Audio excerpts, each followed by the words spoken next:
আজকের ঘুমে যদি তোমার আমার মরণ হয়, বলো আগামীকাল কবরে গিয়া কি জবাব আল্লাহর কাছে দিবা? বাড়ি পড়ে থাকবে তোমার আমার ছেলেরা বাবা বলে কাঁদবে, আর জবাব চলবে না। কেউ যাবে মসজিদের ইমামের খবর দিতে, জানাজা পড়াইয়া দাও। কেউ যাবে বাঁশ বাগানে বাঁশ কাটার জন্য, কেউ যাবে তোমার আমার জন্য কবর খনন করতে। তোমার আমার আপন ছেলে মেয়েরা পাশে বয়ে কাঁদবে, কিন্তু কেউ আমার আর ঘরের মধ্যে জায়গা দিবে না। আমার আপন ঘুমের খাটের থেকে আমারে নামাইয়া একটা পলিথিন বা হোগলার ভিতরে রাইখা তাড়াতাড়ি ঘরের বাইরে নামায় দিবে। বাহিরে বৃষ্টি হয় সেদিকেও তাকাইবে না, কুকুরে আমারে কামড় দেয় কিনা সেদিকেও কেউ তাকাইবে না।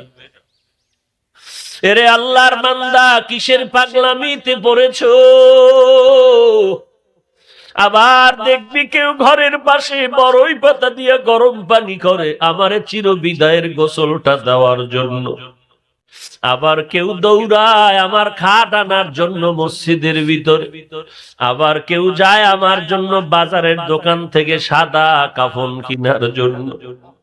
চতুর্দিকে কান্নার আওয়াজ।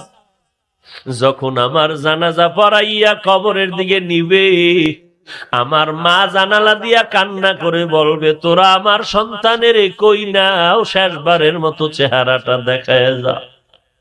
এই সন্তান আমারে মা বলিয়া যখন ডাক দিত, আমার কলিজা ঠান্ডা হয়ে যাইত। আজ আমার বাবায় নাই, কে আমারে মা বলিয়া ডাক দিবে? এই সন্তানের বড় বানাইতে গিয়া আমি মা কত রাত ঘুমাইতে পারি না। এই সন্তানের পিছনে সময় দিতে গিয়া কতবার আমি মা খানা খেতে পারি না। ও আল্লাহর বান্দা, তওবা করে নাও। ওলামায়ে কেরামের কথা মতো নবীর সুন্নতের জীবনটা গড়াইয়া নাও।